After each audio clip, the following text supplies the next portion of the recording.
Jasmine Williams' cheek stung as the flight attendant's hand left a burning imprint across her face. The entire first-class cabin fell silent. Passengers' mouths hung open in shock. One moment she'd been requesting a pillow for her aching back. 7 months pregnant with twins. The next, violence. The flight attendant, Victoria Keller, stood over her, blue eyes blazing with undisguised contempt. "You people never know your place," she hissed. Jasmine's trembling fingers found her phone. One call would change everything. The plane hadn't even left the gate. Before we begin this shocking story of discrimination at 30,000 feet, let us know where you're watching from in the comments. If you believe in standing up against injustice wherever it occurs, hit that like and subscribe button to stay updated on more stories of courage in the face of prejudice. What would you have done if you witnessed this scene on your flight? Dr. Jasmine Williams had been planning this trip for months. As one of the few black female neurosurgeons in the country, her groundbreaking research on neuroplasticity in pregnancy would change how doctors approached prenatal care. The medical conference in Boston represented the culmination of 3 years of grueling work, balancing her surgical practice with research while navigating her pregnancy with twins. "Take first class," her husband Marcus had insisted, booking the tickets himself. "You deserve comfort, especially carrying our little ones." His warm smile and gentle hand on her growing belly had convinced her to accept the luxury she normally avoided. Jasmine settled into her spacious seat, relieved to have extra room for her 7-month pregnant body. She'd carefully packed her presentation materials in her carry-on, rehearsing key points in her mind as other passengers boarded. The moment Victoria Keller appeared in the cabin doorway, something changed. The blonde flight attendant's smile faltered when their eyes met, her professional demeanor instantly cooling. Throughout pre-takeoff preparations, Victoria served white passengers with warm efficiency, offering champagne, hanging jackets, providing headphones. When she reached Jasmine, her movements became perfunctory, her eyes never quite meeting Jasmine's. "Excuse me," Jasmine said politely when Victoria passed her seat for the 3rd time without acknowledging her request for water. "Could I please have some water for my medication?" Victoria's lips tightened. "I'll get to you when I can." 20 minutes later, Jasmine still waited as Victoria chatted amicably with an elderly white couple across the aisle. When she finally approached with water, Victoria's hand slipped, sending ice-cold liquid cascading across Jasmine's carefully prepared presentation notes. "So sorry," Victoria said, not sounding sorry at all as Jasmine frantically dabbed at her soaked documents. "You should keep those in a safer place." As takeoff preparations continued, Jasmine's lower back began aching intensely, a common discomfort in twin pregnancies her doctor had warned about. The medical conference was too important to miss, but sitting for hours without support would be agonizing. "Excuse me," she called softly as Victoria passed. "Could I please have a pillow for my back? I'm 7 months pregnant with twins and everyone has special needs," Victoria snapped, cutting her off. "You people always want special treatment." The cabin quieted. A white businessman 3 rows ahead had received 2 pillows without even asking. "I'm just requesting a standard accommodation," Jasmine explained calmly, her doctor's training kicking in. "My medical condition." The slap came out of nowhere. Victoria's hand connected with Jasmine's cheek with such force that her head snapped sideways. The sound echoed through the stunned cabin. "You people never know your place," Victoria hissed, loud enough for nearby passengers to hear. Smartphones emerged as passengers began recording. Some shouted in protest while others inexplicably defended Victoria, claiming they hadn't seen the whole story. Jasmine's hand trembled as she pulled out her phone. With remarkable composure, she dialed her law school friend Rebecca Carter, now a senior legal advisor at the Department of Transportation. "Becky, it's Jasmine. I've just been physically assaulted by a flight attendant on United Airways Flight 1382 at O'Hare." "Yes, slapped across the face. I'm 7 months pregnant. The plane is still at the gate." Within minutes, the captain's voice crackled over the intercom. "Ladies and gentlemen, we've been instructed to remain at the gate pending an investigation into an incident on board. Please remain seated." Victoria's face drained of color as she realized what was happening. This difficult passenger had connections. But rather than backing down, her eyes hardened with resolve. She would not be humiliated by someone like Jasmine. "Ladies and gentlemen, we apologize for the delay," the captain announced as tension thickened the air in the first-class cabin. "We're addressing a situation and appreciate your patience."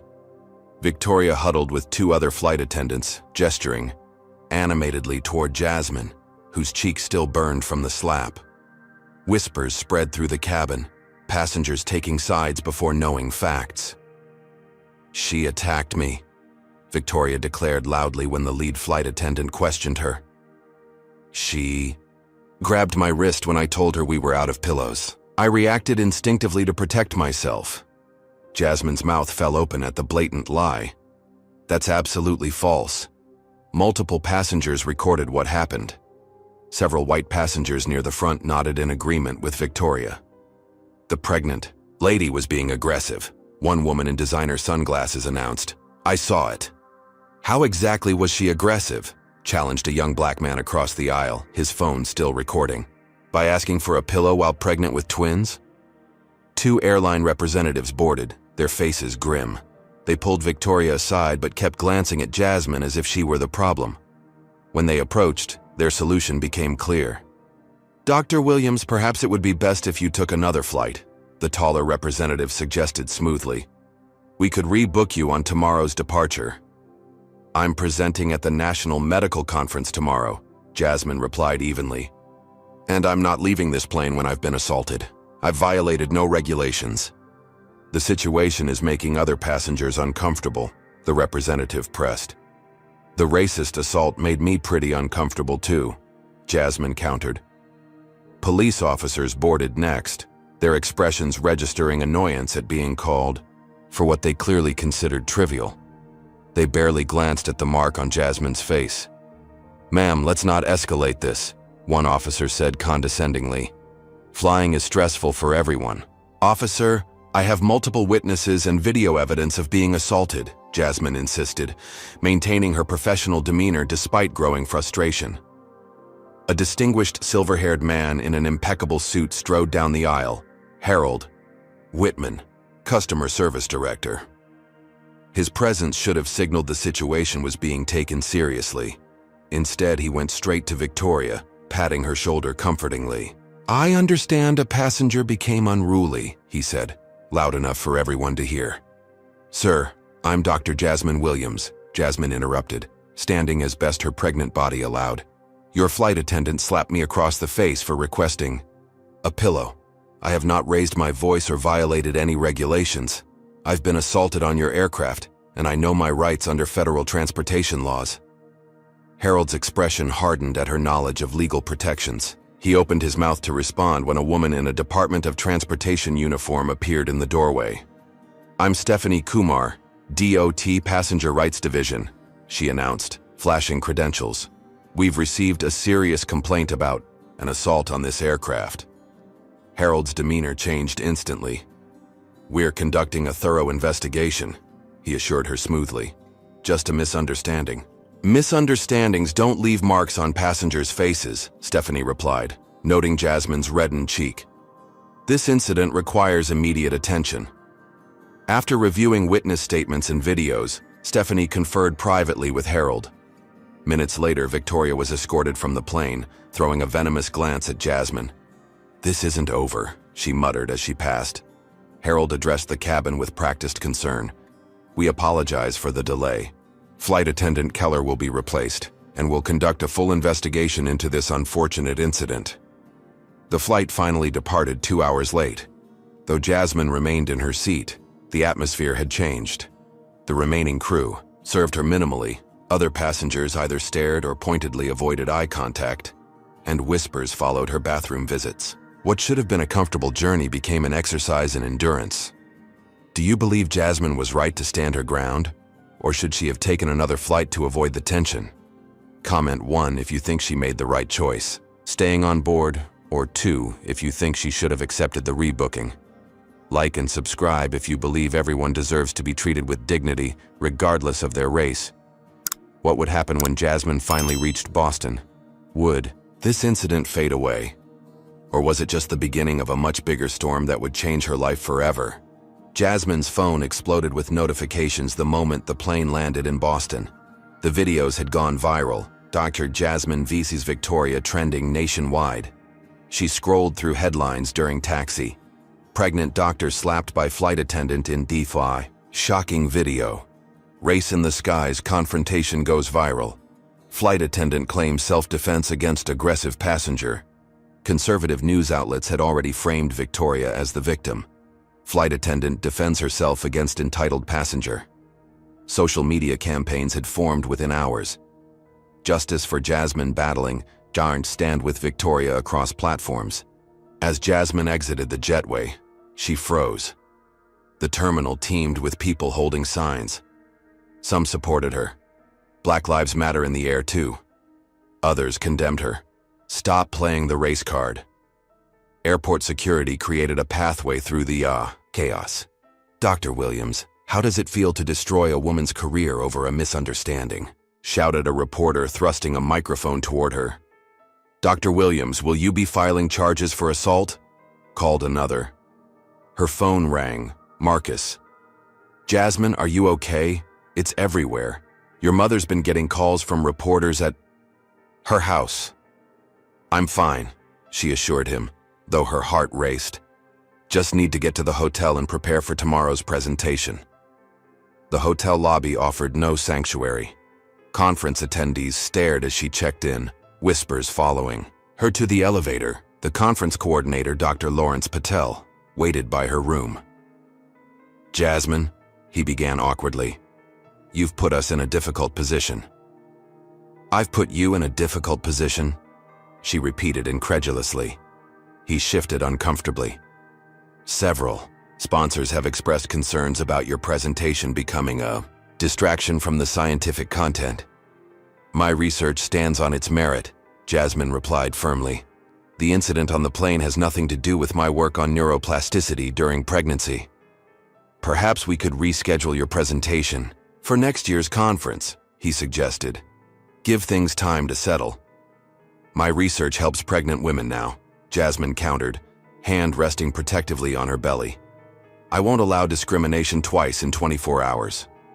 Dr. Patel sighed. Your presentation remains scheduled for 9 a.m. But please understand, this puts the conference in a challenging position.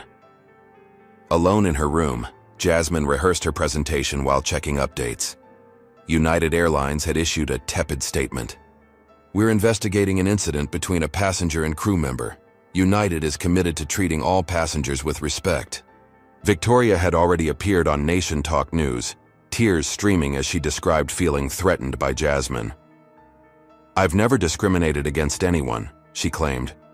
I felt physically afraid when she became agitated. The host nodded sympathetically. Are you concerned about being labeled racist in today's cancel culture? The comment section beneath the interview overflowed with support for Victoria, many comments too vile for Jasmine to finish reading. Her presentation folder contained a note when she opened it. Go home, N-word doctor. Security was called, reports filed, but the damage was done. Sleep proved impossible that night. The next morning, Jasmine entered the presentation hall to mixed reactions, some supportive nods, others cold stares. The room should have been full for research of this caliber, but many seats remained conspicuously empty. Dr. Patel's introduction was perfunctory at best. Taking a deep breath, Jasmine stepped to the podium. Good morning. I'm Dr. Jasmine Williams, presenting neuroplasticity optimization in high-risk pregnancies. Before I begin, yes, I'm the doctor from yesterday's viral video. Yes, I was assaulted for requesting accommodation for my pregnancy, but for the next 40 minutes I'm asking you to focus on the science that can help thousands of women and their babies.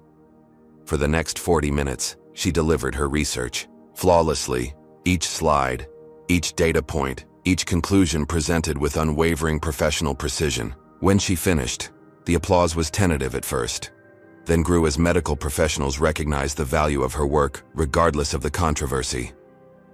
Backstage, her phone showed a new email from United Airlines. We apologize for your experience. After careful review, we've determined this was an isolated incident not reflecting our values. We offer compensation of $5,000 and request your discretion in this matter. Meanwhile, Victoria appeared on another news program. I've served passengers of all backgrounds for 15 years without incident. This one passenger has destroyed my reputation with a misleading video. Returning to her hotel room, Jasmine found a note under her door. "We know where you sleep, race baiter." The hotel relocated her to a secure floor, but sleep remained elusive as the twins kicked restlessly inside her. Her phone chimed with a text from an unknown number. "Dr. Williams, I worked with Victoria Keller. What happened to you wasn't isolated. Please call me. Others are afraid to speak up." 3 days after returning home from Boston, Jasmine sat in her obstetrician's office for a stress monitoring appointment. Her blood pressure had spiked dangerously since the incident. "You need to reduce your stress immediately," Dr. Chen warned, reviewing her numbers. "These readings aren't compatible with a healthy twin pregnancy. I'm recommending reduced work hours and bed rest if things don't improve within a week." Jasmine nodded, though her mind raced with complications. The medical conference had been just the beginning. She'd returned to find her hospital administrator suggesting she take early maternity leave until things blow over. Colleagues walked on eggshells around her.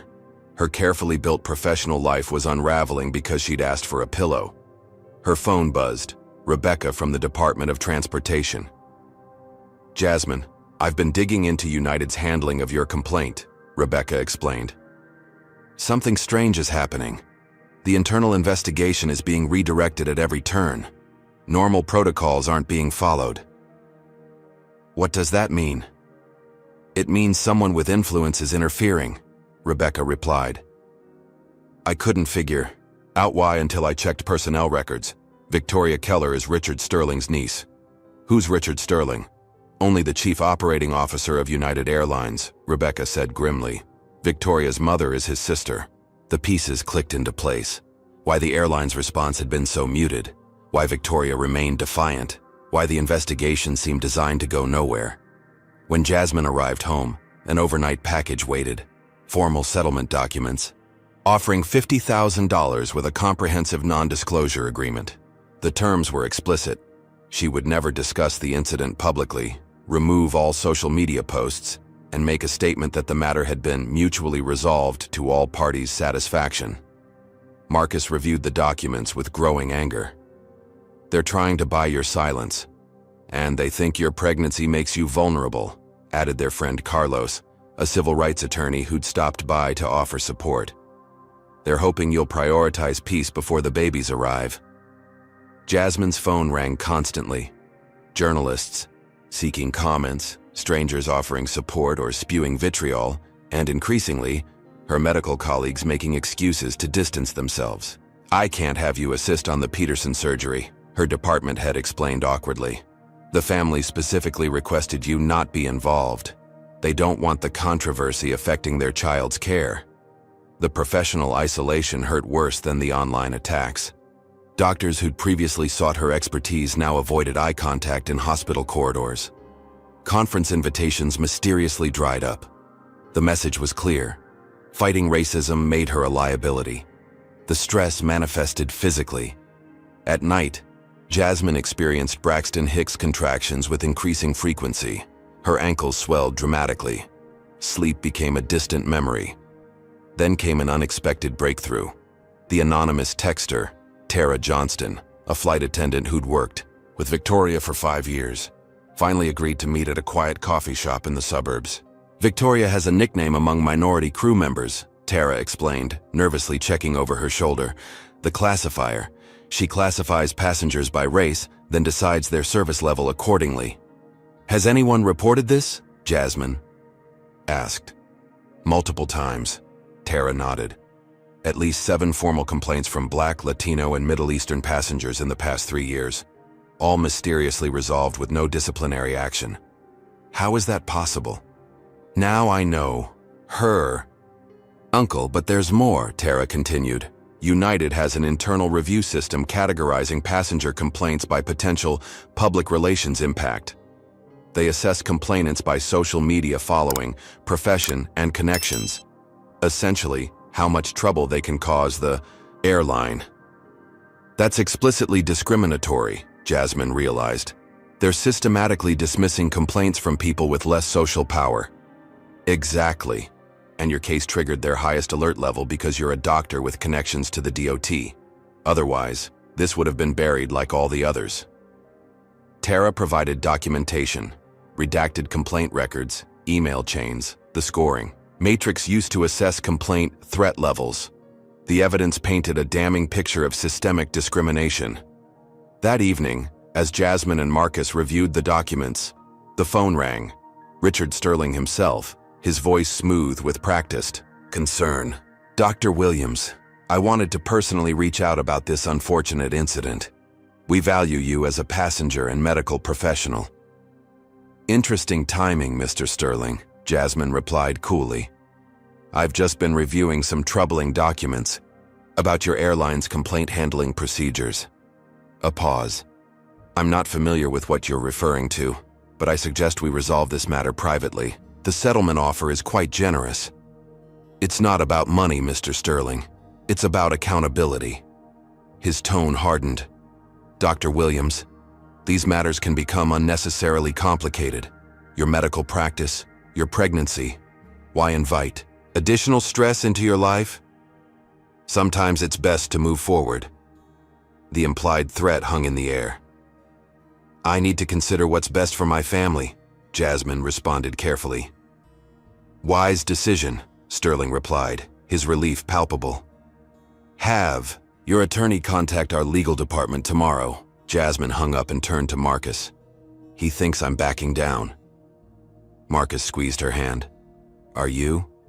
Jasmine placed his palm against her belly, where one of the twins kicked vigorously. "Our children will be born into a world that will judge them by their skin color. What lesson do I teach them if I take money to be silent about discrimination?" That night, Jasmine formally declined the settlement offer and filed an expanded discrimination complaint with the Department of Transportation, the Federal Aviation Administration, and the Equal Employment Opportunity Commission. The next morning, her hospital received an anonymous call questioning her medical credentials. By afternoon, 3 more of her scheduled surgeries had been canceled by patient request. The battle had only just begun. The certified letter arrived on a rainy Tuesday morning, United Airlines' formal response to Jasmine's expanded complaint. The document, prepared by the prestigious law firm Hawthorne & Reed, systematically dismissed each allegation. Victoria was described as a valued employee with an unblemished 15-year record. The incident was characterized as a misunderstanding between parties, exacerbated by the complainant's heightened emotional state due to pregnancy. Heightened emotional state? Jasmine seethed, passing the letter to Carlos, who had agreed to represent her. "They're using my pregnancy to discredit me?"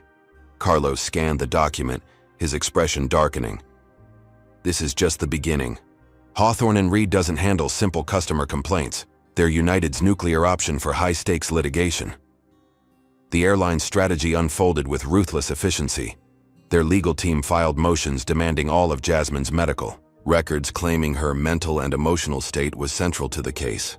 They requested her complete employment history, professional evaluations, and even her medical school records, an invasive fishing expedition designed to find any imperfection in her past.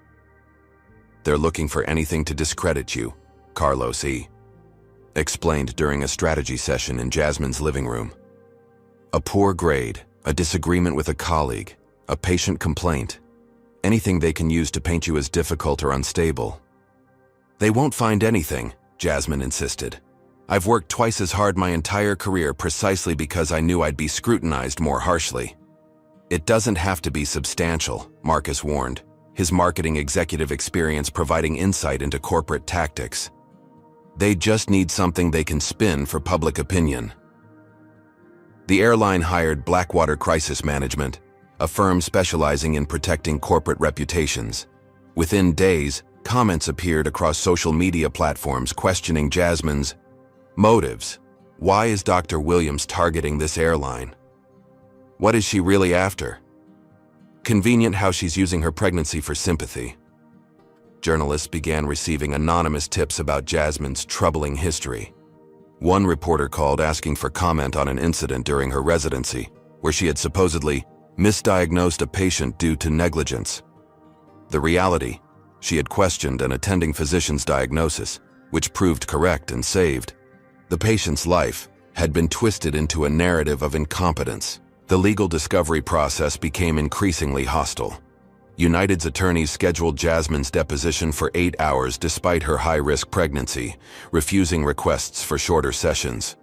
When Carlos objected on medical grounds, they insinuated she was using her condition to manipulate the proceedings. At home, personal stress mounted. Marcus grew increasingly quiet, working late and taking calls in private. When Jasmine questioned him, he finally admitted the truth. JKL Pharmaceuticals is dropping their marketing contract with my firm, he explained, his voice hollow. They claim it's budget restructuring, but my director told me privately that United's CEO called their board chairman. United's pharmaceutical shipping contracts are worth millions to JKL. They're targeting your job because of me? Jasmine whispered, horrified. Marcus tried to reassure her. We have savings. This case matters. We'll manage. 2 days later, Marcus arrived home ashen-faced. The restructuring hit today. 20% of the marketing department, including me. They called it downsizing. But the only employees affected worked on accounts with no connection to United or its subsidiaries. That night, as Jasmine lay awake calculating finances, their mortgage, healthcare costs, the impending expenses of twins, her phone rang. Her mother's neighbor calling from Atlanta. Jasmine, honey, your mama collapsed in her garden. The ambulance just took her to Atlanta Memorial. They're saying it might have been a heart attack. The overnight flight to Atlanta was a cruel echo of where everything had started. Every flight attendant's glance made Jasmine wonder if they'd recognized her. Her mother, a retired school principal who'd raised Jasmine alone after her father's death, had always been her rock. Now she lay in cardiac intensive care, tubes and wires monitoring her condition. The stress, her mother whispered when she regained consciousness. Those terrible people calling at all hours, saying such awful things about my baby girl. I told them you've never backed down from bullies, not since elementary school. Jasmine realized her mother had been shielding her from hate calls directed to her childhood home. The campaign against her had extended to harassing a 68-year-old woman with a previously clean bill of health. In the hospital chapel that night, Jasmine faced her darkest moment. Her career under attack, her husband unemployed, her mother hospitalized, her unborn children at risk from her rising blood pressure, all because she'd stood up against one act of discrimination. Perhaps taking the settlement would have protected everyone she loved. Her phone vibrated with a text from Marcus. Don't you dare give up. That's exactly what they want. Your mother raised a fighter. Our babies need to know their mother never backs down from truth. Through tears, Jasmine made her decision. The next morning, she called Carlos from the hospital corridor. We're not just fighting for me anymore, she told him. File the expanded lawsuit. Add emotional distress, corporate intimidation, and retaliatory actions. We're going after the entire system that protects people like Victoria and punishes victims. Who speak up? Have you ever stood up for what's right, only to face unexpected consequences? Comment 1 if you think Jasmine should continue fighting despite the personal cost, or 2 if you believe protecting her family should come first. Like and subscribe if you want to see more stories about fighting systemic injustice. Did Jasmine make the right call, or was she risking too much? And what would happen when the airline discovered just how determined she really was? Could one pregnant doctor really stand against a corporate giant with seemingly unlimited resources to crush her? The Atlanta hospital cafeteria wasn't Jasmine's first choice for a confidential meeting, but with her mother still recovering upstairs, she had little flexibility. The woman who slipped into the seat across from her looked nervously over her shoulder before speaking. I'm Tara Johnston. We texted earlier, she said quietly, removing her sunglasses to reveal tired eyes. I'm risking everything talking to you. I appreciate you coming, Jasmine replied sincerely. You mentioned you worked with Victoria? Tara nodded, her fingers nervously shredding a napkin. 4 years as flight attendants together. What happened? To you wasn't an isolated incident. For the next hour, Tara detailed a pattern of behavior that chilled Jasmine to the core. Victoria regularly classified passengers by race and appearance, providing dramatically different service levels accordingly. She used coded language with sympathetic crew members. We've got a Section 8 in 5C or affirmative action in first class today. Most flight attendants are professional and fair, Tara emphasized, but Victoria created a toxic atmosphere. Those who complained were labeled too sensitive or found their schedules rearranged to include undesirable routes. Why risk your job to tell me this? Jasmine asked. Tara's eyes hardened. My sister is married to a black man. Their son, my nephew, is 10. Last month they flew to Disney World on Victoria's flight. She made my nephew wait an hour for a soda while serving everyone around him. When my sister complained, Victoria said there must be a misunderstanding. That's when I knew I couldn't stay silent anymore. Tara provided Jasmine with documentation that proved invaluable. Screenshots of crew scheduling showing how complainants were punished, copies of unaddressed passenger complaints, even internal emails discussing how to manage diversity issues without creating liability. Most damning was a spreadsheet Tara had accessed through the company's internal system, a tracking document categorizing customer complaints by passenger demographics and priority level. Complaints from minority passengers were consistently categorized as low priority, regardless of severity. Take these, Tara insisted, sliding a flash drive across the table. I've made copies. There's a pattern going back years. The evidence transformed Jasmine's case from a single incident into a systemic issue. Exactly what United feared most. Carlos immediately filed amended complaints with federal agencies, including the new evidence. Within days, 3 additional former employees contacted Jasmine's legal team with similar accounts. The airline's investigation, which had been proceeding at a glacial pace, suddenly accelerated. Victoria was placed on administrative leave pending review, the first acknowledgement that her conduct warranted scrutiny. Richard Sterling issued a carefully worded statement about United's ongoing commitment to creating an inclusive environment for all passengers. For the first time since the slap, Jasmine felt vindicated. Her mother's condition stabilized enough for transfer to a cardiac rehabilitation facility. Marcus received 2 promising job interviews. The twins' latest ultrasound showed healthy development despite the stress. Perhaps the tide was turning. Then Tara called, her voice trembling. They know, she gasped. Someone saw us meeting in Atlanta. I've been terminated for violation of company confidentiality policies. We'll add wrongful termination to the lawsuit, Jasmine assured her. They can't fire you for reporting discrimination. It's worse, Tara continued. They're claiming I accessed confidential records without authorization. They're talking about pressing criminal charges for corporate espionage. My apartment was broken into last night. My laptop and backup drives are gone. Nothing else was taken. The message was clear. Anyone helping Jasmine would face destruction. That evening, another former employee who had agreed to testify withdrew, citing personal reasons. A second stopped returning calls entirely. They're picking us off one by one, Carlos observed grimly. Classic intimidation tactics. Jasmine made a decision that Marcus initially opposed. Tara needs protection. She's staying with us until this is resolved. We're already targets, Marcus argued. Bringing her here puts everyone at greater risk. We can't fight systematic discrimination by abandoning each other, Jasmine countered. That's exactly how they win. Tara moved into their guest room. The next day, jumping at shadows and checking the locks repeatedly. Her fear proved justified when Jasmine's home security camera captured images of someone photographing their house at 3 a.m. The stakes escalated when CNN aired an investigative segment on discrimination in the airline industry, featuring Jasmine's case prominently. The producer had independently verified several of Tara's claims. Other passengers came forward with similar experiences, not just with Victoria, but throughout United's service network. Public opinion began shifting as the broader pattern emerged. United's stock price dipped 3% following the broadcast.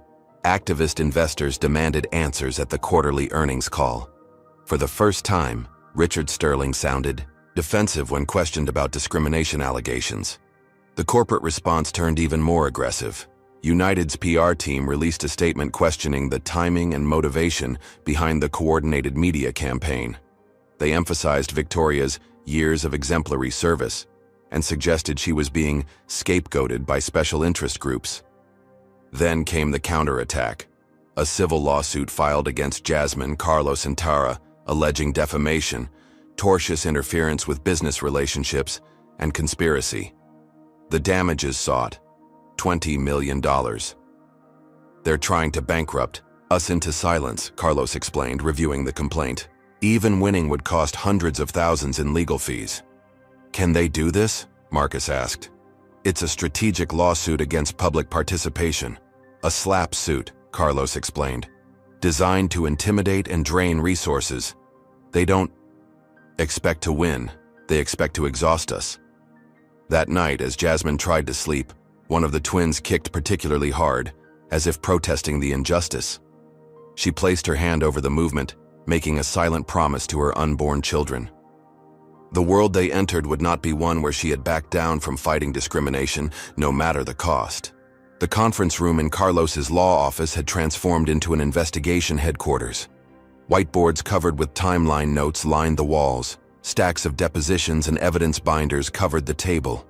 Jasmine, now 8 months pregnant, and monitoring her blood pressure hourly, reviewed testimony from United's corporate compliance officer. Listen to this, she called to Carlos, who was preparing for tomorrow's hearing. When asked about discrimination complaint procedures, Sterling testified, every complaint receives equal consideration regardless of the passenger's background. But Tara's spreadsheets prove complaints were explicitly categorized by passenger demographics. Perjury, Carlos noted, adding it to their growing list of violations. The more we dig, the worse it gets. 3 key revelations had emerged from their investigation. First, Victoria Keller had a documented history of 7 previous incidents involving minority passengers, all buried under vague customer service misunderstandings in her file. Second, the airline maintained a secret risk assessment system that rated complaints based on the complainant's potential to generate negative publicity or legal action. Third, and most damning, settlement amounts for identical complaints varied dramatically based on passengers' race, with white passengers receiving substantially higher compensation. It's not just Victoria, Tara explained, pointing to email chains. It's systematic. Harold Whitman and Richard Sterling have been bearing discrimination complaints for years. The evidence painted a picture of corporate culture where discrimination wasn't just tolerated, but effectively sanctioned through non-enforcement of policies. In private emails, Harold had referred to discrimination complaints as the race card being played and advised managers to minimize exposure by resolving these quietly. As their case strengthened, so did the opposition's tactics. Jasmine's hospital privileges were suddenly under review after an anonymous complaint. Marcus's job interviews mysteriously fell through after proceeding promisingly. Their health insurance notified them of a verification process that placed their coverage temporarily on hold, right as Jasmine approached her delivery date. They're attacking every aspect of our lives, Marcus observed as they sorted through the latest barrage of letters and notices, making it impossible to function normally. Carlos had secured pro bono support from a major civil rights law firm, providing resources to fight back against United's legal onslaught, but the personal toll mounted daily. Jasmine's blood pressure remained dangerously elevated. Her obstetrician had placed her on modified bed rest, allowing only essential movement and no work. The evidence is so clear, Jasmine lamented during a strategy session she attended via video call from her bed. How can they keep denying everything when we have documentation? Because corporations this size operate in a different reality, explained Layla Freeman, the civil rights attorney who had joined their team. They don't need to win, they just need to exhaust us emotionally, financially, and physically until we give up. But giving up had never been in Jasmine's nature. Despite her pregnancy complications, she participated in every strategic decision, reviewed every document, and prepared diligently for her testimony at the upcoming Department of Transportation hearing. Then came the ultrasound photo in the mail. No return address, no note. Just a printed copy of Jasmine's most recent ultrasound with a red X drawn across the twins' images. Marcus immediately contacted police, but the detective's response was disheartening. Unfortunately, while disturbing, this doesn't constitute a specific threat. We'll increase patrols in your neighborhood, but there's little else we can do without more concrete evidence. That night, Marcus installed additional security cameras and a more sophisticated alarm system. He began sleeping in shifts with Tara to ensure someone was always awake and vigilant. The sense of violation, that someone had accessed their private medical information, left Jasmine feeling vulnerable in ways she had never experienced. "We need to consider the settlement offer," Marcus suggested gently after a particularly difficult night where Jasmine's contractions had intensified from stress. "The twins are what matter most. And what lesson do we teach them by allowing this injustice to continue?" Jasmine countered, though her conviction wavered as she considered the risks. "If we settle, nothing changes. The next black pregnant woman who boards a United flight might face the same discrimination." The case had expanded far beyond a single slap. Through their legal discovery, they had uncovered what amounted to institutionalized discrimination affecting thousands of passengers and employees. The Department of Transportation had broadened its investigation to include United's entire customer complaint resolution system. 3 days before the scheduled hearing, Jasmine experienced severe abdominal pain. Marcus rushed her to the hospital, fearing premature labor. The diagnosis was preeclampsia, a dangerous pregnancy complication characterized by high blood pressure and protein in the urine that could threaten both Jasmine and the twins. "Complete bed rest until delivery," her doctor ordered firmly. "Your blood pressure is dangerously high. Any additional stress could trigger seizures or placental abruption." Carlos visited her hospital room, his expression grave. "The hearing is scheduled for Thursday. Given your condition, we can request a postponement." "They'll claim I'm delaying to manipulate the process," Jasmine replied, remembering United's previous accusations. "How long would a postponement take?" "Minimum 30 days, likely longer with their attorneys filing objections." Jasmine thought about Victoria still collecting salary on administrative leave. She thought about Tara, unemployed and facing potential criminal charges for exposing the truth. She thought about other passengers facing discrimination while the system remained unchanged. "I'll be at the hearing," she decided firmly.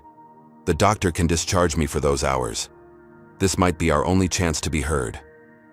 "Jasmine, your health," Marcus began, "is at risk either way," she finished. "The stress of allowing this injustice to continue is as dangerous as testifying. I need to look those executives in the eye when they're finally held accountable." Carlos nodded reluctantly. "I'll make the arrangements for medical transport and have a nurse on standby." That night, as Jasmine lay in her hospital bed watching monitors track her baby's heartbeats, she composed a letter to her unborn daughters, explaining why their mother had chosen to fight rather than retreat. Whatever happened at Thursday's hearing, she wanted them to understand the world she had tried to create for them. One where discrimination faced consequences, where speaking truth to power wasn't just a platitude, but a necessary action. The letter complete, Jasmine finally drifted into an uneasy sleep, dreaming of courtrooms where justice prevailed and airplanes where everyone received equal treatment regardless of their skin color. The Department of Transportation hearing room buzzed with tension as Jasmine was wheeled in by a medical attendant. Camera shutters clicked rapidly, capturing the striking image. A heavily pregnant black woman in a wheelchair, medical monitoring, devices attached discreetly beneath her professional blazer, facing a row of airline executives in expensive suits. The contrast wasn't lost on anyone present. On one side sat Jasmine, Marcus, Carlos, and their legal team. On the opposite side, United's representatives filled 3 tables: Richard Sterling, Harold Whitman, corporate counsel, external attorneys from Hawthorne and Reed, and public relations, staff frantically typing on tablets. Victoria Keller sat slightly apart, looking simultaneously defiant and nervous beside her personal attorney. Her once immaculate flight attendant uniform had been replaced by a conservative Navy dress that screamed victim rather than aggressor. The Transportation Committee members filed in, led by Chairman Douglas Peterson, whose connections to the airline industry were well documented. His previous position on United's Business Advisory Board hadn't been enough to force his recusal, despite Carlos's formal objection. "This hearing will come to order," Peterson announced brusquely. "We're investigating complaint number DOT 7722 regarding alleged discriminatory practices. I remind everyone this is a fact-finding process, not a trial." His emphasis on alleged set the tone immediately. Carlos exchanged a knowing glance with Jasmine. They faced an uphill battle. The airline's presentation went first, offering a carefully sanitized narrative. Victoria described feeling threatened by Jasmine's aggressive demands and intimidating posture. "I reacted instinctively to protect myself," she testified, a practiced quiver in her voice. "In my 15 years of service, I've never had any issue with passengers of any background." Jasmine's blood pressure monitor beeped quietly as the lies accumulated. The nurse beside her adjusted something on the portable machine, giving her a concerned glance. Harold Whitman presented statistics, showing United's industry-leading diversity initiatives and complaint resolution metrics. The data had been carefully curated to obscure the discriminatory patterns Jasmine's team had uncovered. When Carlos attempted to introduce Tara's spreadsheets during cross-examination, Chairman Peterson interrupted. "This information appears to have been obtained without proper authorization. The committee cannot consider illegally acquired evidence. These documents demonstrate a pattern of systematic discrimination," Carlos argued. "Under federal whistleblower protections, counsel, this committee has determined these documents inadmissible." Peterson cut him off firmly. "Move on." One by one, their strongest evidence points were excluded on various procedural grounds. Witness testimonies from other passengers were limited to written statements, rather than in-person accounts. The statistical analysis showing disparate treatment of minority complainants was dismissed as speculative. During a brief recess, Carlos conferred with Jasmine in a side room where her nurse was checking her vitals. "They've rigged this completely," he fumed. "Peterson is blocking every significant piece of evidence." "Your blood pressure is climbing dangerously," the nurse warned Jasmine. "We should consider returning to the hospital." "Not yet," Jasmine insisted. "I still have my testimony." When the hearing resumed, Jasmine was called to testify. The medical attendant wheeled her to the witness table where she faced the committee, directly. "Dr. Williams," Chairman Peterson began, "understanding your medical condition, we'll keep this brief. Please describe the incident in question." Jasmine had prepared extensively for this moment, knowing it might be their only opportunity to break through the procedural barriers. Rather than focusing solely on Victoria's slap, she methodically outlined the entire pattern she had uncovered.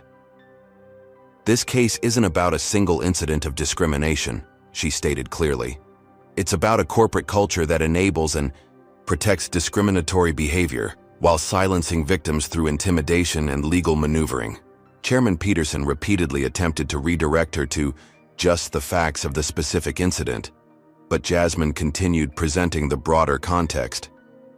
When she detailed how United had interfered with her employment and her husband's career, murmurs spread through the audience.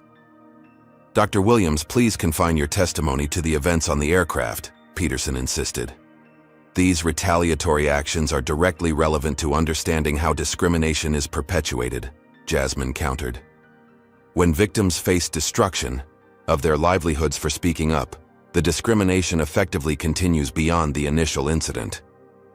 Her composed clinical description of the systematic intimidation she had experienced resonated even with skeptical observers. Several committee members appeared increasingly uncomfortable as she described the threatening ultrasound image and her current medical condition resulting from the stress of United's retaliatory actions. As Jasmine concluded her testimony, a commotion erupted at the back of the hearing room. Rebecca Carter, Jasmine's original DOT contact who had been conspicuously absent throughout the proceedings, entered with 2 federal agents.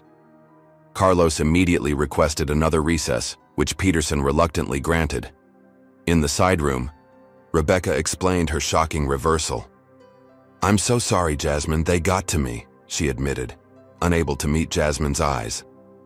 "Sterling offered me a senior compliance position with United with triple my government salary. I convinced myself I could do more good from the inside." "What changed?" Marcus demanded. "They expected me to falsify reports about discrimination complaints," Rebecca explained. "When I hesitated, they reminded me that my brother's pilot career could be affected by my lack of cooperation. Then they showed me what they'd done to you, how far they'd go to silence someone. I couldn't be part of that." Rebecca had brought copies of emails proving the airline had deliberately obstructed the DOT investigation, including communications with Chairman Peterson, coordinating how to limit testimony and evidence. "This changes everything," Carlos said, reviewing the documents. "These prove illegal interference with a federal investigation." When the hearing reconvened, the dynamics had shifted dramatically. The federal agents remained in the room, their presence clearly unsettling the airline executives. Chairman Peterson's confident demeanor had given way to visible anxiety as he conferred urgently with committee counsel. Carlos formally submitted Rebecca's evidence. This time, Peterson didn't dare exclude it, though he limited questioning about its contents pending review of its authenticity. As the hearing continued, Richard Sterling was called to testify. His carefully constructed narrative crumbled under questioning about specific emails where he had directed subordinates to make this discrimination complaint go away and remind Carter where her true opportunities lie. The committee, sensing the changing winds, began asking more pointed questions. Even members who had initially seemed aligned with the airline now distanced themselves, focusing on transparency and accountability. By the session's end, Chairman Peterson announced grimly, "Given today's revelations, this committee finds sufficient evidence to refer this matter for further investigation by the Department of Justice's Civil Rights Division. This hearing is adjourned pending that investigation." It wasn't the clear victory Jasmine had hoped for. The committee had avoided making definitive findings about the discrimination itself, but the referral to the Justice Department opened a new and potentially more powerful avenue for accountability. As Jasmine was wheeled from the hearing room, a sharp pain seized her abdomen. Her nurse immediately checked her blood pressure, her expression grave at the reading. "We need to get you to the hospital immediately," she insisted. "Your pressure is stroke level high." The twins apparently decided the day had contained enough drama, chose that moment to begin their arrival into the world. As contractions intensified, Jasmine caught a final glimpse of Victoria and Richard Sterling huddled with their attorneys, their faces masks of concern.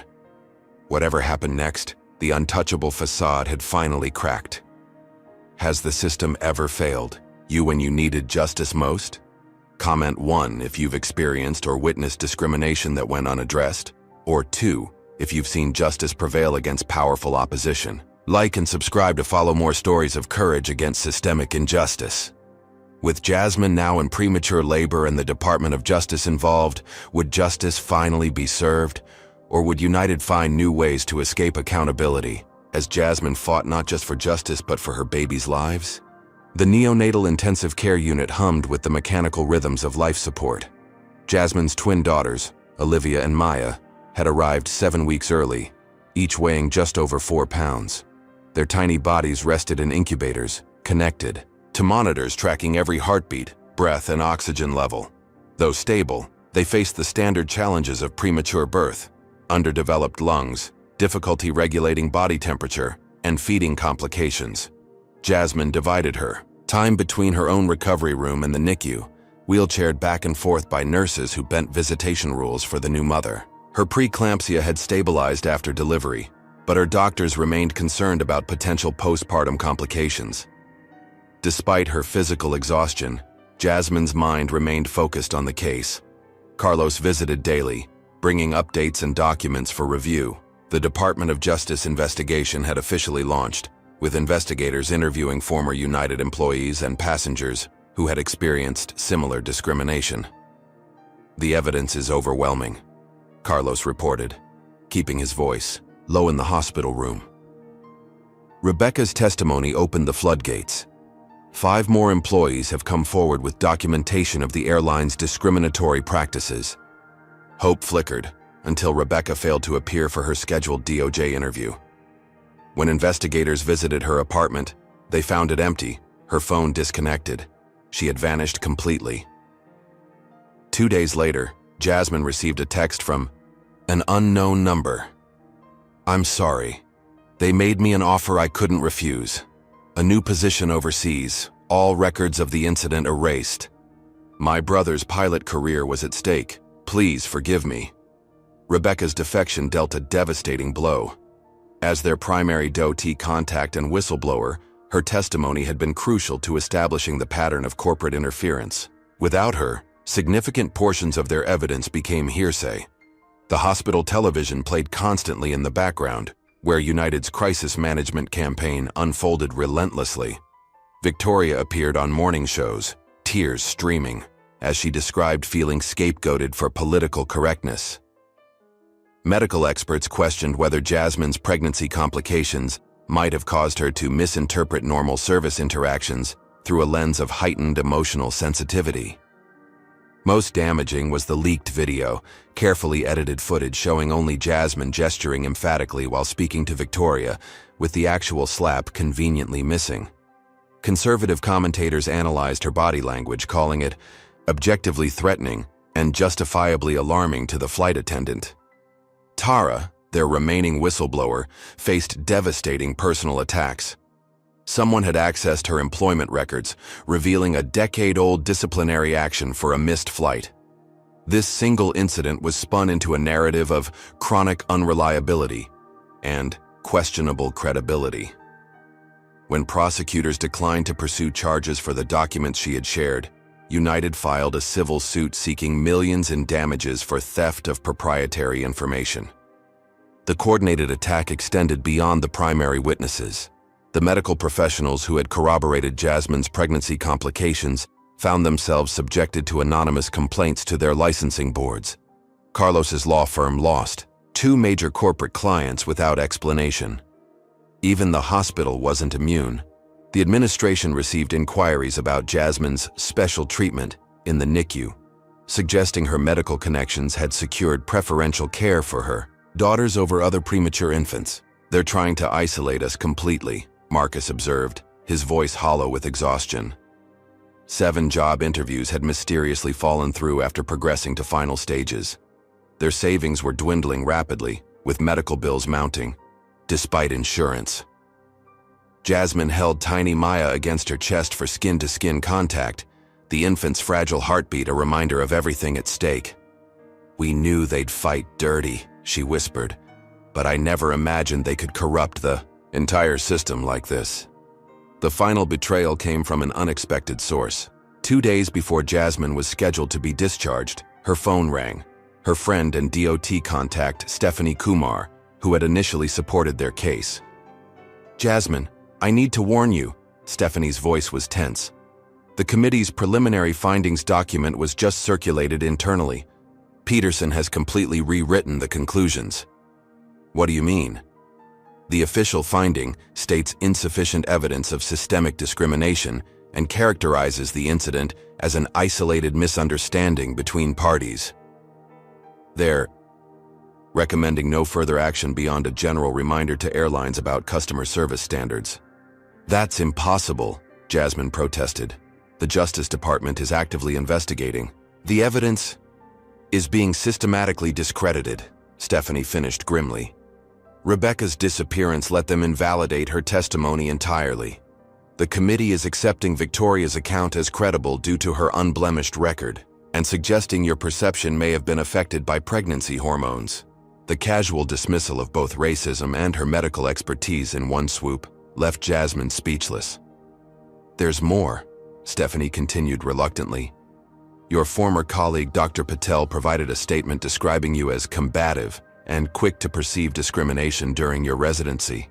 They're using it to establish a pattern of misinterpreting situations." "Lawrence Patel? He mentored me. He wrote my recommendation letter for the neurosurgery fellowship." United's parent company owned significant shares in the pharmaceutical firm that funds his research. $3 million in grant money was approved the day after his statement. The systematic corruption was breathtaking in its scope and efficiency.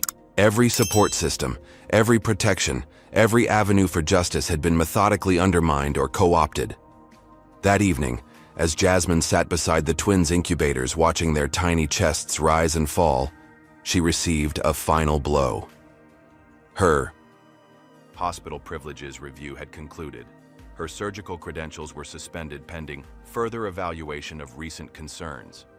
Without hospital privileges, she couldn't practice neurosurgery, effectively ending her career unless the suspension was reversed.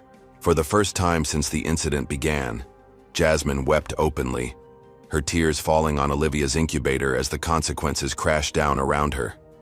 She had stood against discrimination and lost everything: her career, her financial security, her professional reputation, and nearly her health and her babies.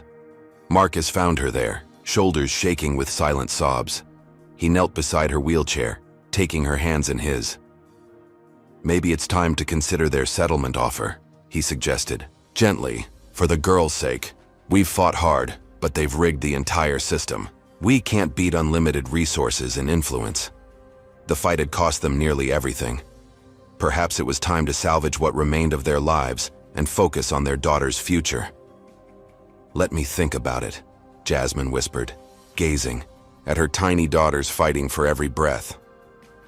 She had to decide what lesson she would ultimately teach them: persistence against impossible odds, or pragmatic retreat to protect what mattered most. 3 a.m. feedings had become Jasmine's quiet sanctuary. In the dimly lit NICU parent room, she held Maya while Marcus fed Olivia, the baby's now 2 weeks old and slowly gaining strength. Their quiet moments together, free from legal discussions and strategic decisions, provided brief respite from the crushing weight of their situation. Jasmine's phone buzzed with an email notification, unusual for the middle of the night. The sender address was a string of random characters. The subject, line simply, "Evidence." She almost deleted it as spam until she noticed the first line. "Dr. Williams, you don't know me, but I work in United Airlines IT department. What they're doing to you is wrong." The anonymous sender, identifying only as Admin 2577, explained that the airline's internal investigation had been thoroughly corrupted. Evidence had been deleted, witness statements altered, and records modified, all traceable through the company's digital systems. "They thought they erased everything, but our backup servers maintained complete logs. I've attached what they tried to hide. Use it carefully. They'll know someone from inside helped you." The attachments included a treasure trove of unaltered documents, original emails between Richard Sterling and Harold Whitman strategically planning the cover-up, Victoria's complete personnel file showing multiple prior incidents with minority passengers, and most damning, direct communications, ordering specific discriminatory practices disguised as customer tier prioritization. One email from Sterling to senior management explicitly stated, "The profitability analysis is clear. Our highest value customers prefer interactions with crew members who reflect their own background.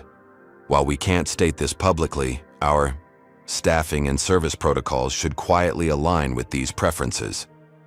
Another document revealed payments to transportation officials, including Rebecca and Chairman Peterson, disguised as consulting fees through a subsidiary company.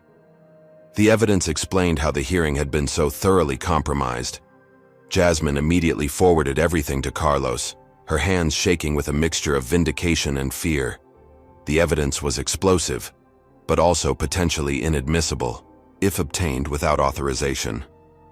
"We need to move quickly," Carlos advised during an emergency meeting in the hospital cafeteria the next morning. "They'll discover the leak soon and move to contain it." "Can we use this legally?" Jasmine asked. "It was obtained by someone accessing company systems." "Not directly in court," Carlos admitted.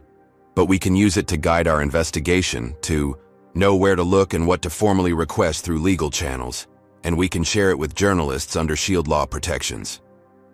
Jasmine's legal team worked through the night preparing a comprehensive strategy. By morning, they had drafted new motions for the DOJ investigation and prepared specific document requests, that would now yield results since they knew exactly what to ask for. They were preparing to submit everything when Jasmine received an urgent call from Tara. "They know about the leak," she warned. "There's panic at headquarters. They're preparing an emergency injunction claiming corporate espionage and invasion of privacy." Within hours, United's attorneys filed for a sweeping gag order on all illegally obtained material, regardless of content.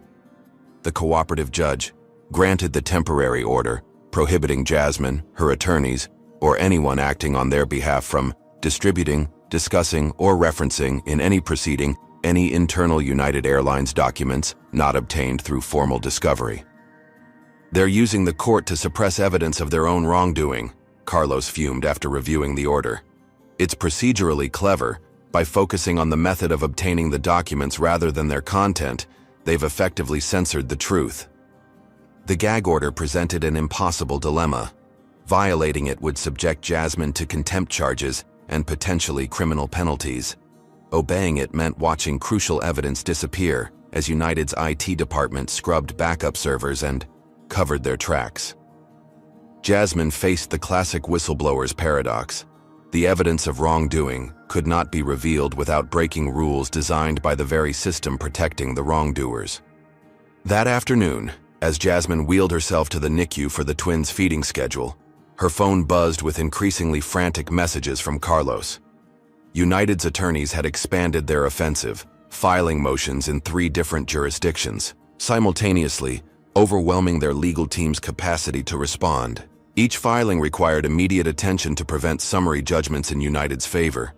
The stress triggered another spike in Jasmine's blood pressure. As nurses rushed to stabilize her, she realized the airline's strategy remained unchanged. Apply maximum pressure until she broke. Their resource advantage meant they could sustain this legal barrage indefinitely, while her team exhausted themselves just keeping pace. In her hospital room that evening, as doctors adjusted her medication, Jasmine made a decision based on maternal instinct rather than legal strategy. Her daughters needed her healthy and present more than they needed the satisfaction of a victory that might never come. "I think we need to settle," she told Marcus quietly. "The girls need a mother who's not constantly fighting a system designed to break her." Marcus sat beside her, taking her hand. "Whatever you decide, I support you. But before you make the final call, there's someone who wants to talk to you." He opened the door to reveal Dr. Eleanor Mitchell, chief of neurosurgery at Massachusetts General Hospital and chair of the hospital's board of directors.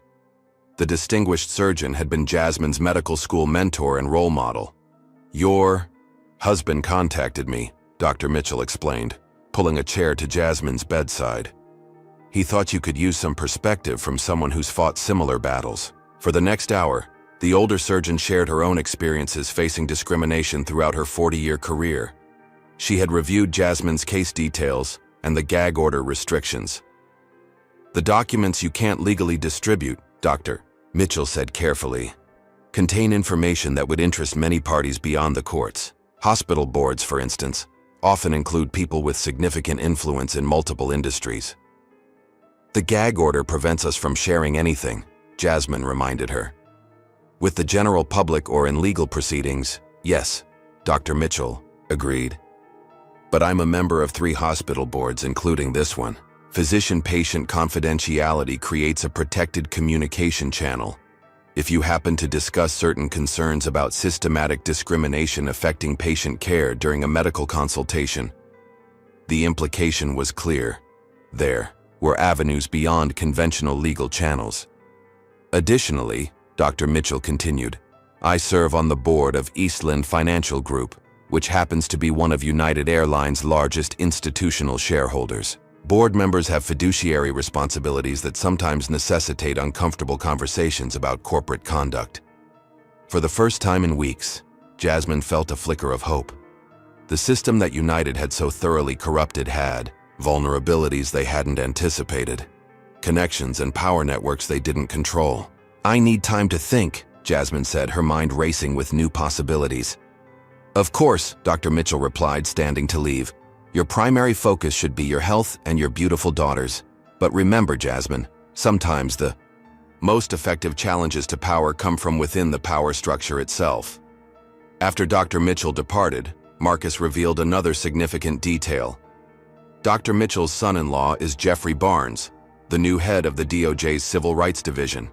She mentioned he's very interested in corporate accountability cases. That night, as Jasmine carefully reviewed the evidence they couldn't legally distribute, she began formulating a strategy that might accomplish what conventional legal approaches could not. The system might be corrupted, but it wasn't monolithic, and United had overlooked the power of medical networks and shareholder influence. For the first time since entering the hospital, Jasmine slept without nightmares of defeat. The private birthing center adjacent to Massachusetts General Hospital provided both medical security for the premature twins and absolute privacy for the succession of distinguished visitors who arrived over the next 3 days. To outside observers, these appeared to be courtesy calls to a respected colleague with newborns. In reality, Jasmine was orchestrating the most consequential strategic pivot of the entire ordeal. Dr. Eleanor Mitchell had made introductions to key hospital board members, influential figures whose connections spanned healthcare, finance, law, and government. Each visitor received a medical consultation behind closed doors where Jasmine, careful to observe the letter of the gag order while violating its spirit, shared her concerns about systemic issues affecting patient care in transportation settings. Her medical credentials provided credibility her legal case had been denied. When she detailed how stress-induced preeclampsia had threatened her twins' lives, these powerful individuals, many parents themselves, responded with genuine outrage. Bernard Watkins, chairman of Eastland Financial Group, arrived late Tuesday evening after most visitors had departed. As one of United's largest institutional shareholders, controlling nearly 8% of the airline's stock, his interest in Jasmine's patient care concerns carried particular significance. "Troubling information, Dr. Williams," he commented, after their hour-long discussion. "Particularly from a risk management perspective, these practices represent significant liability exposure and reputational damage potential. As a fiduciary responsible to our investors, I have an obligation to address governance failures of this magnitude." His carefully chosen words acknowledged the gag order constraints while clearly communicating his intent to act on what he'd learned. "I understand certain legal complexities prevent broader discussions at present," he continued. "However, our quarterly shareholders meeting occurs tomorrow. Board governance issues are always appropriate topics for such forums." Watkins departed with a gentle pat on Maya's tiny head and a promise.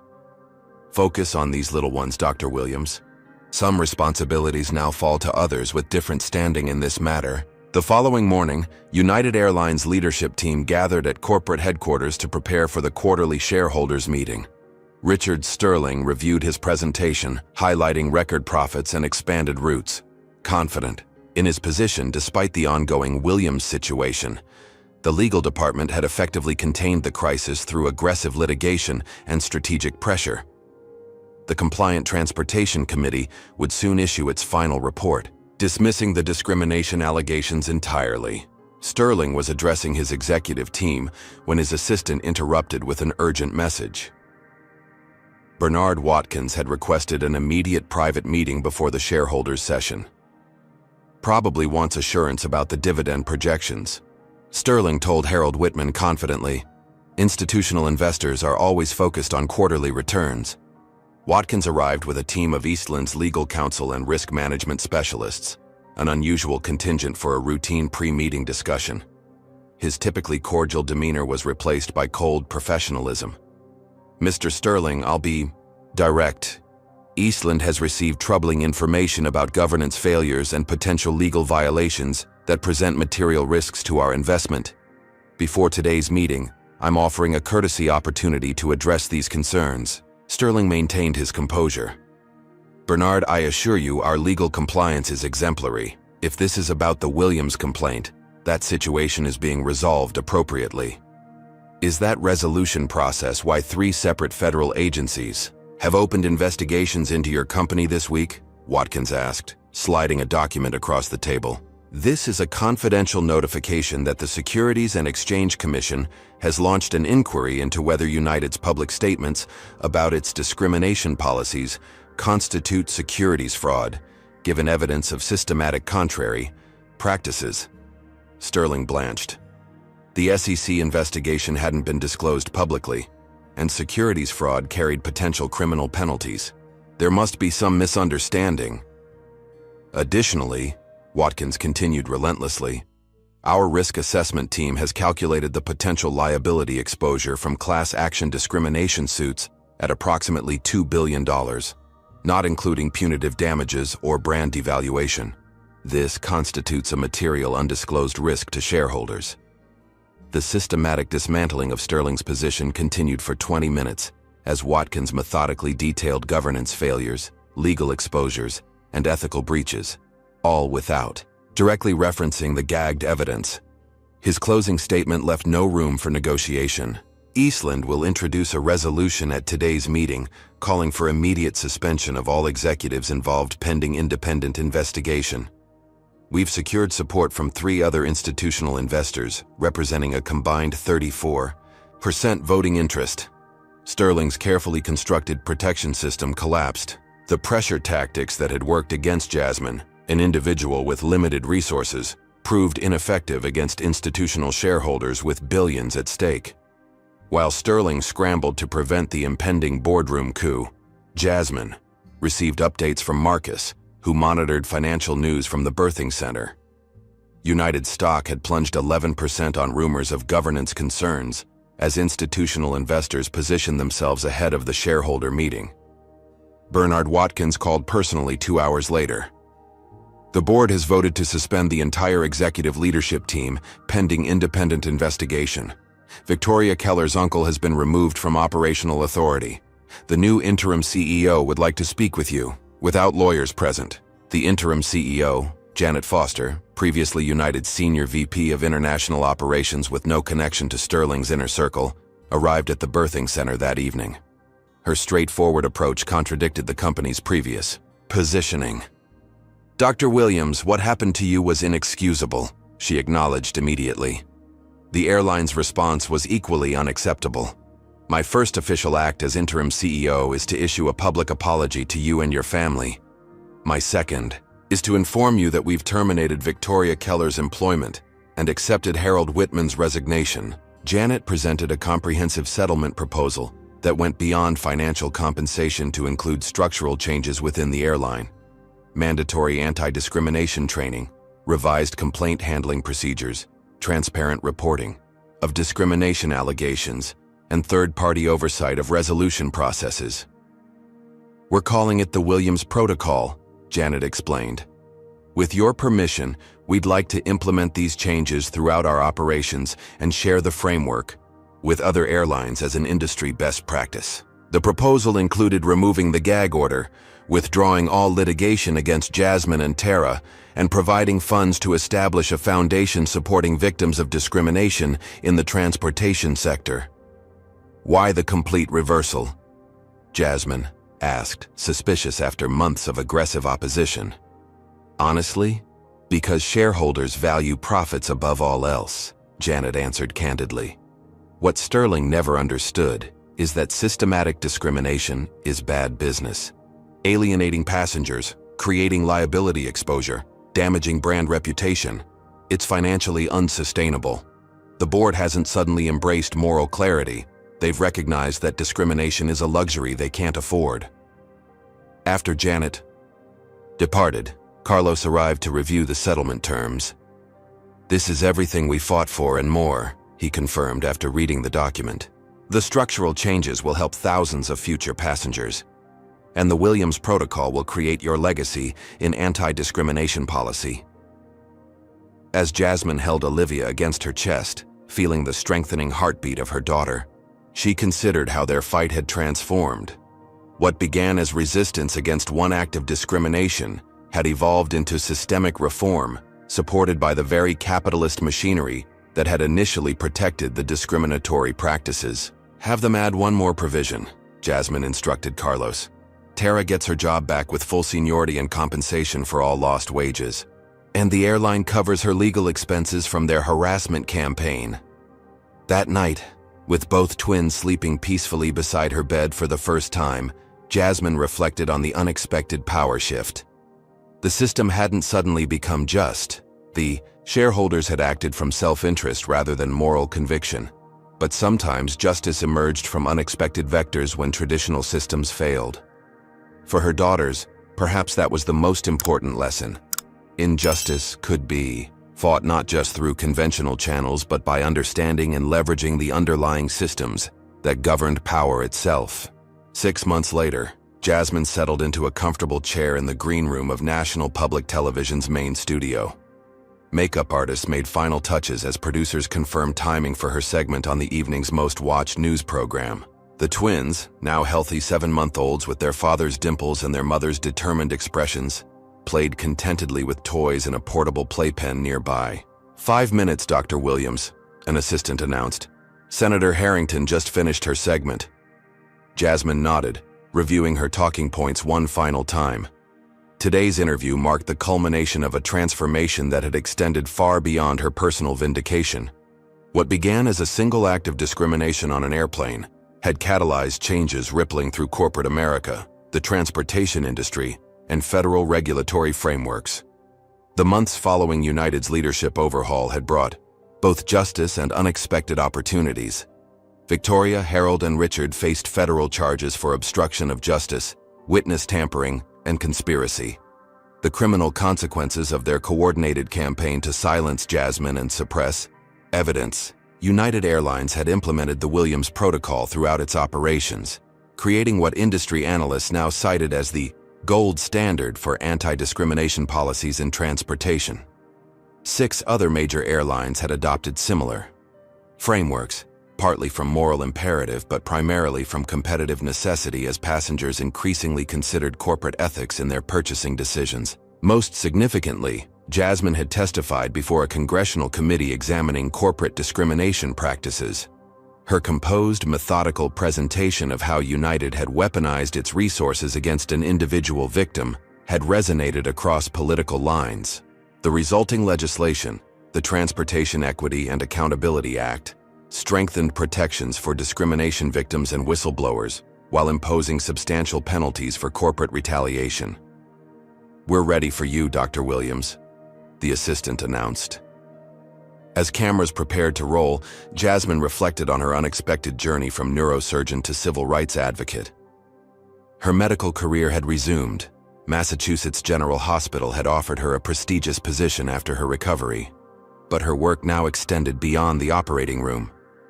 The Williams Foundation, established with her settlement funds, provided legal representation to discrimination victims facing corporate opposition. Tara, reinstated at United with promotion to Diversity Training Coordinator, helped develop programs that identified and addressed systemic biases before they manifested as discriminatory incidents. 3, 2, 1. The floor director counted down as the segment began. Tonight we're joined by Dr. Jasmine Williams, whose experience of discrimination aboard a United Airlines flight last year led to sweeping changes in how corporations address racial bias. The host began. Dr. Williams, your case has been described as a turning point in corporate accountability. Did you ever imagine your request for a simple accommodation would lead to congressional testimony? Jasmine smiled. Never. I was simply a pregnant passenger, requesting a pillow. But when that routine request exposed discrimination, I couldn't remain silent, even when fighting back threatened everything my family and I had worked for. The interview explored the broader implications of her case, how corporations often used financial and legal advantages to exhaust individuals who challenged discriminatory practices, how systems designed to provide accountability could be corrupted through influence, and how unexpected allies sometimes emerged from within power structures themselves. The Williams Protocol is now being adopted across multiple industries, the host noted. What do you consider its most important element? The independent oversight, Jasmine responded without hesitation. Internal investigations inevitably protect institutional interests. External accountability ensures complaints receive fair evaluation, regardless of the complainant's resources or connections. As the segment concluded, the host asked a final question. For viewers experiencing discrimination who lack your medical credentials and connections, what message do you have? Jasmine considered the challenging journey behind her, the moments of despair when victory seemed impossible, the personal cost her family had endured, and the unexpected alliances that ultimately turned the tide. First, document everything, she advised practically. Record incidents when possible, maintain detailed timelines, and preserve all communications. Second, recognize that fighting discrimination often triggers escalating resistance. Prepare emotionally and strategically. For this reality, she paused, thinking of viewers facing similar battles without her resources. Most importantly, remember that justice rarely comes through isolated individual action. Find allies, connect with advocacy organizations, and understand that changing systems requires collective effort. My case succeeded not because I fought alone, but because ultimately, enough people with different forms of power recognize that discrimination damages everyone, including those who initially believe they benefit from unjust systems. The interview complete. Jasmine returned to the green room where Marcus waited with the twins. 6-year-old Eliza Carter, daughter of a production assistant, had joined them, fascinated by the babies. "Are you the lady from the airplane?" Eliza asked shyly as Jasmine entered. "I am," Jasmine confirmed, kneeling to the child's level. "My mommy says you made it so people have to be nice to everyone on planes now, even if they look different," Eliza stated with childlike directness. "I hope so," Jasmine smiled. "That's what we all worked for." "I want to be a doctor airplane fixer like you when I grow up," Eliza declared confidently. Jasmine exchanged a glance with Marcus, both recognizing the deeper meaning in the child's ambition. Their fight hadn't been merely about one incident or even systemic airline practices. It represented the ongoing work of creating a world where children like Eliza naturally assumed they could aspire to both medical and social justice, leadership roles regardless of their background. Later that evening, boarding their flight home, Jasmine experienced a moment of déjà vu as she settled into first class with the twins in travel seats. The flight attendant, a young black woman, approached with professional courtesy. "Dr. Williams, welcome aboard. Can I get you anything before takeoff? Perhaps a pillow for more comfortable support with the babies." The simple offer, professional, courteous, without hesitation, represented everything they had fought for. Not preferential treatment, not special accommodation, but simply equal service delivered with equal respect. "Yes, thank you," Jasmine replied, accepting the pillow with a smile that acknowledged the journey behind those simple words. "That would be perfect." Jasmine Williams' journey teaches us powerful lessons about confronting discrimination in today's world. First, individual acts of racism are often symptoms of deeper systemic problems that organizations work actively to conceal. When Jasmine was slapped, she wasn't facing just one flight attendant's prejudice but an entire corporate system designed to protect discriminatory practices. Second, fighting discrimination requires understanding power dynamics. The conventional paths to justice, complaints, hearings, investigations, can be compromised when institutions prioritize self-protection over accountability. True change often requires identifying leverage points within these systems and finding allies with different forms of power. Third, the cost of standing against injustice is rarely distributed fairly. Jasmine risked her career, health, finances, and family's well-being while confronting forces with vastly superior resources. This reality explains why many discrimination victims choose silence, a pragmatic decision, not a moral failure. Finally, and perhaps most importantly, sustainable change comes from making discrimination financially and reputationally costly for organizations. When shareholders recognize discrimination as a business liability rather than an abstract moral issue, they acted decisively where ethical appeals had failed. This illustrates how justice sometimes emerges from unexpected sources when we understand the system's governing power. The Williams Protocol reminds us that individual courage, while essential, must be coupled with strategic thinking and collective action to transform systems that perpetuate inequality. What discrimination have you witnessed or experienced that, when unchallenged, have you ever stood up against injustice and faced unexpected consequences? Share your story in the comments below. If this account of courage against systemic racism resonated with you, please like and subscribe to support more stories that expose discrimination and celebrate those brave enough to fight it. Remember that every time we speak up, we help create the world our children deserve to inherit. Thank you for listening to Jasmine's journey. May it inspire all of us to recognize that justice requires not just individual courage, but strategic, collective action.